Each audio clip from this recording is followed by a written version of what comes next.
Okay, Tov. Today's daf is daf Chaf Beis, and we begin on the bottom of Chaf Aleph Amid Beis. Tana Rabbanan, 4 lines up before the end of Chaf Aleph Amid Beis. Hakelev Agdi Shedilgu. Dilgu means they jumped, and we have 2 scenarios with 2 different halachas. One is Mimata Lamala, and the animal jumped upwards and broke kalim. In such a case, pturim. The Baal doesn't have to pay anything because this is not the normal way to anticipate that the animal would jump upwards. So that's completely meshuna, and there's no chiyuv tashlumin at all. However, as Rashi points out here, Dibra Maschil Mimata, he does pay chatzi nezek. And the reason for that is because this becomes lav urche, and it comes under keren, which in the case of a tam, on the first 3 rounds, pays chatzi nezek. However, the brisa continues. Milamalo lemata, going in the downward motion, that's already something that's normal, anticipated, and that is darkam b'kach. Therefore, chayovim, the Baal have to pay nezek shalim. So once again, if the animal jumps upwards, it's chatzi nezek. If the animal jumps downwards, then it's nezek shalim. Now, what about a case of a man who is chayav midin adam amazik? And that's the seif of this brisa, adam. And the same halach applies to a tarnagol, shedilgu. They, meaning either the man or the tarnagol jumped and broke kalim, is bein milamala lamatu, bein milamatu lamala chayovim. They pay nezek shalem, and it matters not in which direction they jumped. So for an animal like a kelev or a gedi, the normal anticipated behavior is to jump downwards. But in the case of an adam, or for that matter, a tanagoles, the jumping could be up. Okay, so that's what we're saying here, that darkam likvots, and therefore you always pay nezek shalim.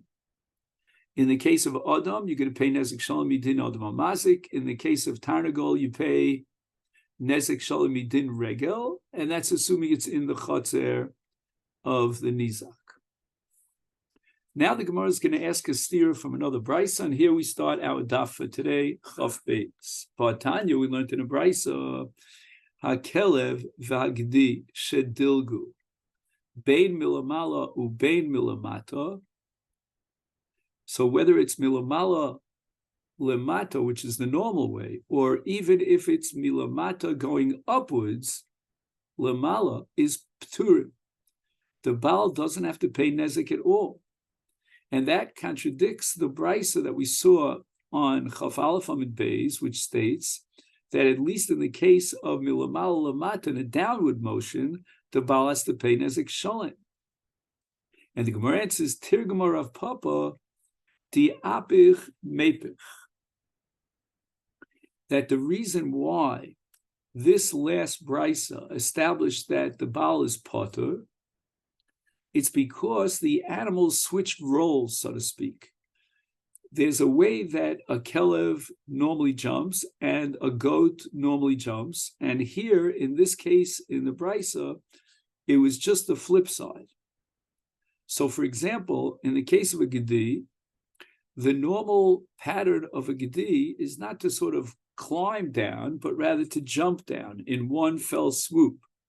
Whereas a kelev, a dog normally is lisrach v'lechos b'tziparnov v'likpot.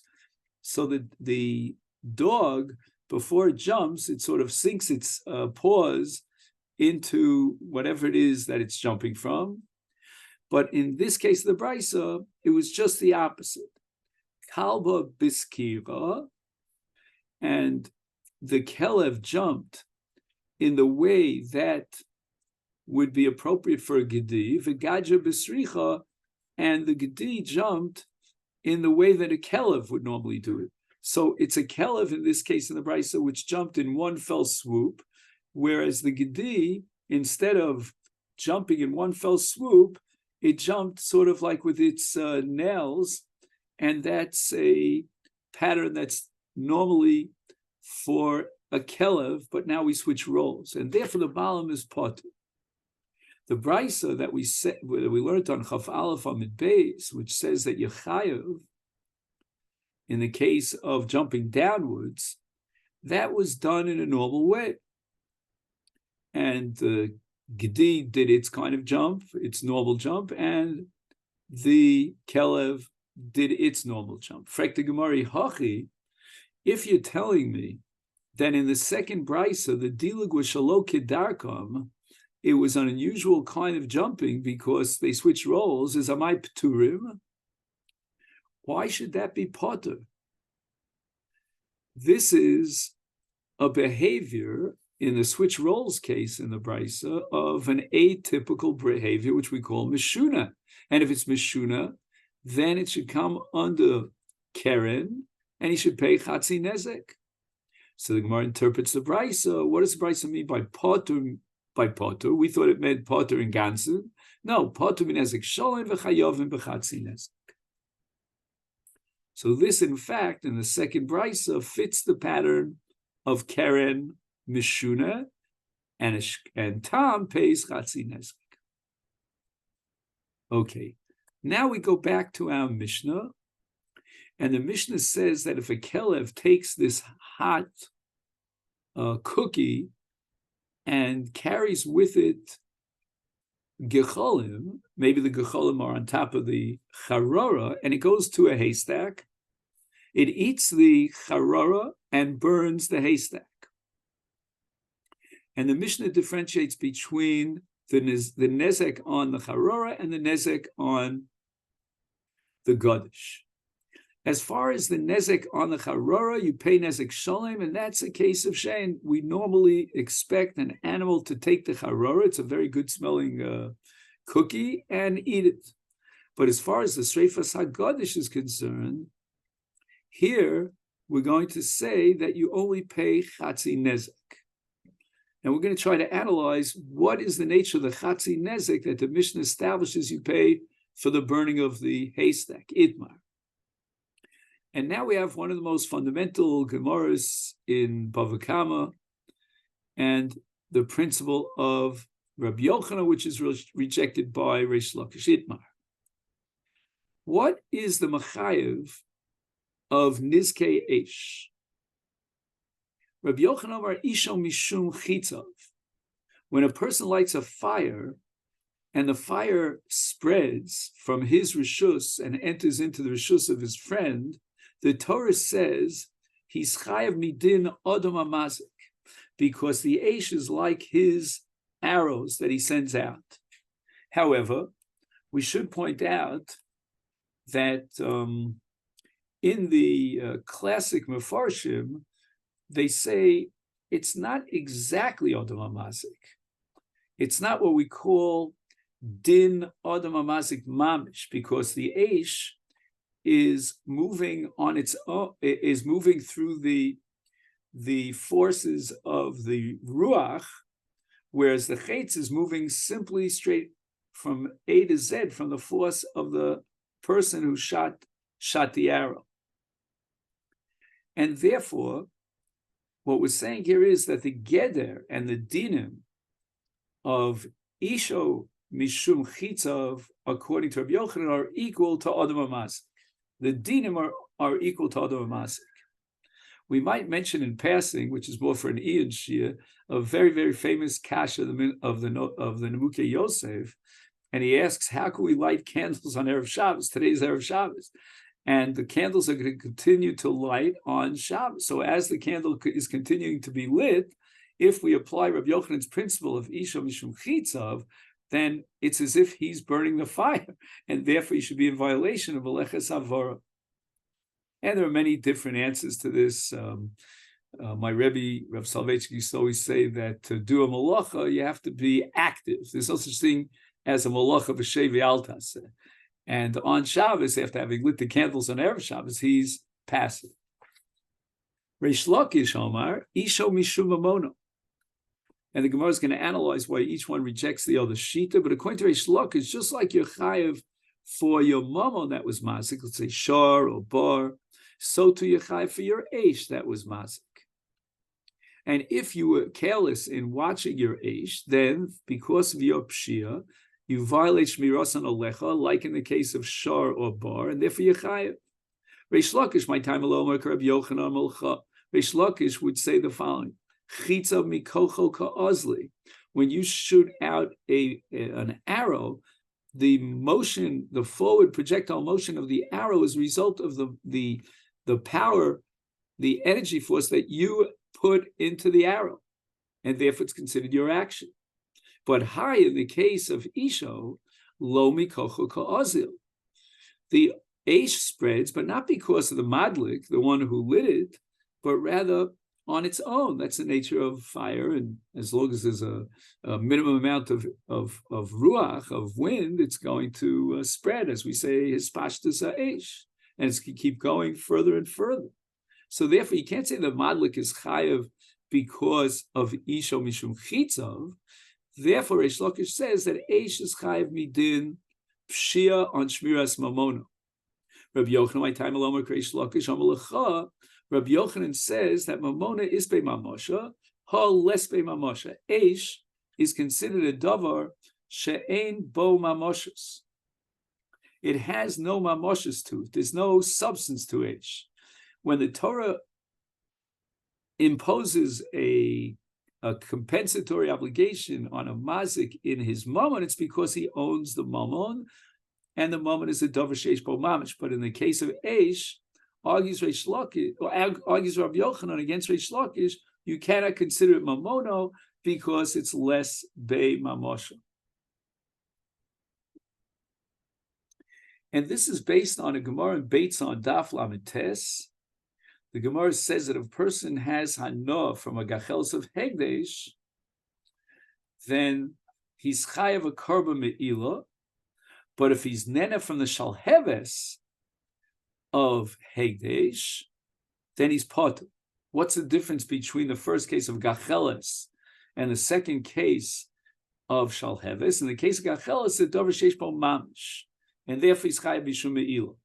There are dinei bailus on a gacheles, but in the case of shalheves, it's a davar shein bo mamish, and there's no bailus. Now we may want to mention a machlokas here between Rashi and Tosfos. Rashi says that the difference between Reish Lakish and Rabbi Yochanan is in a case where the person was madlik his friend's gadish with a fire that doesn't belong to him. According to Rabbi Yochanan, he's chayav even though the eish doesn't belong to him because he was zorik a chetz and isha mishum chitzav. According to Reish Lakish, argues Rashi, he would not be chayav because he took someone else's fire. Tosfos, Divra Maschel isha mishum chitzav, rejects Rashi, and he holds that you don't really have to own the eish to be chayav for Reish Lakish's isha mishum amono. But rather, what Reish Lakish had in mind is that the chiyuv is for not watching the eish, for not guarding the eish, and that's the gather of the chiyuv, just like in the case of mammon, where you have something that you're in charge of supervising and guarding. Tanan. From here on in, we see a barrage of kashas on Reish Lakish. The first one is from our Mishnah. HaKelev shenotol charora. The Kelev took a charora, and not only did he eat the charora, but he also burned down his friend's gadish. And we're going to be mechayev the bailim only chatzi nezek on the sreif of the gadish. Bishleim l'mandi omer isha mishum chitzav. We understand very well, according to Rabbi Yochanan, that the bailim are chayev chatzi nezek on the gadish because chitzav the kelev. This is what we call tzroros. Whenever the kelev or any animal, of course, does a an act, like for example, sending out pebbles, then the Halacha Moshe Misina establishes that the Baal HaKelev is Chayev Chatzi Nezik. And here too, the Kelev is like shooting its arrows, not pebbles in this case, but the Gachelis. And we're going to see soon, it depends exactly what the Kelev did with the Gachelis. And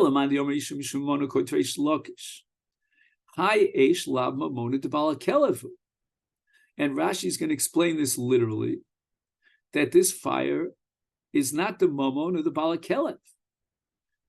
Right? The fire belongs to the owner of the Charara. So my Kelev took the Charara, and the Eish is part of the process of barbecuing the Charara, this cookie.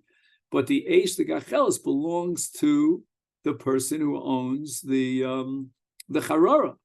So that the Baal HaKelev could not be responsible for Mamono Shehizik because it's Eish Shel Chavero. And that figures very well according to Rashi. However, Tosfos in Isho Mishum Mamono disagrees, as we said earlier, with Rashi, and it holds that even according to Reish Lakish, the Madlik, if he lights somebody else's Eish, is Chayev. And therefore, Tosfos in the Dibra Maskil Lav will reinterpret this Gemara. It's a small Tosfos, three Tosim before the end of the Amud. And Tosfos is going to say that what the Gemara is asking is that since the Baal HaKelev did not light the fire himself, then he's not considered the Baal HaMazik. In other words, the Takolo was not created by the owner of the Kelev. And therefore, you can only say that you're chayav for Mammon HaMazik in a case where you created the Takolo, when you're the generator of the Takolo. And even though you have to admit here that the Kelev lights the Eish of the Godish, but nevertheless, although there's certainly an element of Pshia over here, but it's not as if he created the Eish, and therefore he wasn't responsible to guard and protect and contain the Eish. And therefore, how could we say that in this case, the Mishnah establishes that you pay Chatzi Nezik for the Godish? Omereish Lakish, Hachamay Askinon, Di Adye Iduye. We're not talking about a case where a dog put the Charora directly down on the Godish, but rather where the dog threw the Gacheles onto the Godish. And here the Gemara makes a distinction between the spot where the Gacheles lands as a result of the throwing of the dog and the Hispashtus Ha'esh with regard to the rest of the Godish. Di'al hacharora mishal nezik sholim. Okay, that's called shein b'rshus haniza. Al sreifas makom gacheles mamish. I'm adding the word mamish, meaning on that spot where the gacheles lands, mishalim chatzi nezik. That's already tzroros. But now the fire spreads and burns down the entire Godish. So in such a case, ala Godish kula pot, the bailam pot. Why? Because since the nezik did not happen immediately as the zrika of the kelev landed the gacheles onto a spot, but rather it was hispashtus. The hispashtus ha'esh mi'atzma, which burns the rest of the Godish, the balance of the Godish, is according to Reish Lakish, you can't be mechayev him, because Reish Lakish holds that Eish is Mammon HaMazik. And you can't be mechayev the Baal HaKelev because the Gacheles, as we said before, is not his Mammon. Or in Tosfos' language, he didn't create the Mazik. So now the Gemara says, how will Rabbi Yochanan interpret the Mishnah? Rabbi Yochanan the Anuche. He's learning, Rabbi Yochanan, that the Kelev did not throw the Gacheles onto the Godish, but rather he placed the Charora and the Gacheles both together on top of the Godish.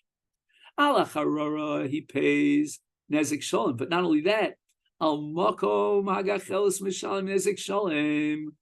That is a direct act of the kelev when he lays down the gacheles on that spot of the godish, and that is considered darko shel kelev, to take a charora and place the godish and place it down on the godish, and therefore you're chayav mishum regel, and that's going to be nezek shalom. So both on the charora and the makom hagacheles is nezek shalom. Correct? Not like Reish Lakish, who learned that in the case of Zrika, we have to, in order to be mechayiv even on the makom godish, we have to activate the principle of tzroro. So according to the shita, or shall we say the scenario that's described in the Mishnah by Rabbi Yochanan, we're not talking about tzroros, at least not until we get to the balance of the godish, but I'm talking about the makom godish, because that's considered the action of the kelef. That's already isho mishum chitzav. And therefore, since it's derech hagacheles to take the charora from its place and put it down on the godish, therefore he pays on the makom hanocha nezek shalom v'al hagodish. What about the balance of the godish? Says pashto ish miatzma mishalim chatzi nezek. That's already tzroros. So whereas Reish Lakish says that on the balance of the godish you're potter in gansin, because you cannot apply isha mishumamono to eish. It's not his eish, or he didn't create the eish. But according to Rabbi Yochanan, we're going to say that this is called tzroros, because basically the power of the hanocha, now the koach of the kelev, leads to the sreifa of the godish, the balance of the godish. Toshma, another objection raised against Reish Lakish based on a Mishnah later on in Daf Samach Beis. Gamal ta'un pishton. So you have the owner of the camel. The camel is laden with flax, a very flammable substance. And he's taking his camel, which is laden with flax, through the public area. And now there is a chanus, there's a gesheft, a store on the side, and that store has a ner, it has fire. Now we're going to differentiate in the Mishnah between the following two scenarios. Scenario number one, Nichnesa pishtano letoch chanus.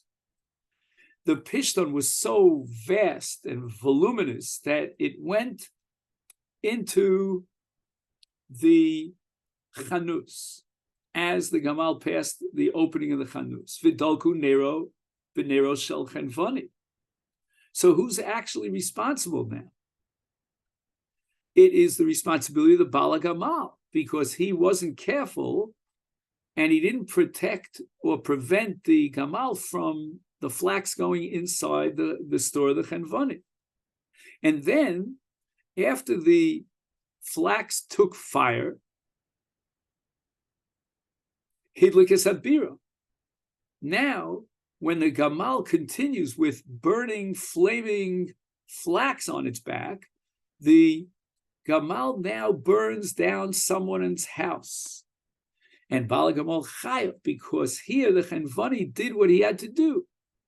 He lit his candle inside his house. And the one who was Poshea, negligent, and responsible for this hezek was the Bala Gamal. And we'll see about Isha Mishum Chitzav in a minute. However, if the Chenvani illegally endangered the Rishus HaRabim by putting his candle of fire outside his chanus, then HaChenvani Chayev. His pshia, by leaving his candle out there in Rishus HaRabim, ultimately caused the burning down of the Godish, of the Bira. Rabbi Yehuda Omer b'ner Chanukah pot. In the case of Ner Chanukah, where the mitzvah is laniach Ner Chanukah v'Pesach beisom mibachutz, and therefore the Balach and Vani was within his legal bounds to put the flame outside, therefore he's not chai.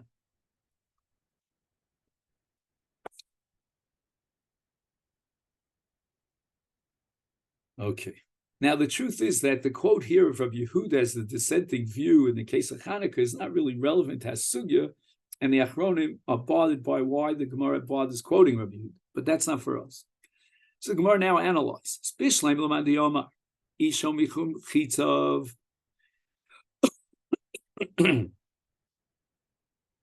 Now I can understand that in the case where the ner of the Chenvani was left inside the Chenvani's chanus, we could be mechayiv the bala gomel at least chatzi nezek on the bira. Why? Because chitzav the gomelhu.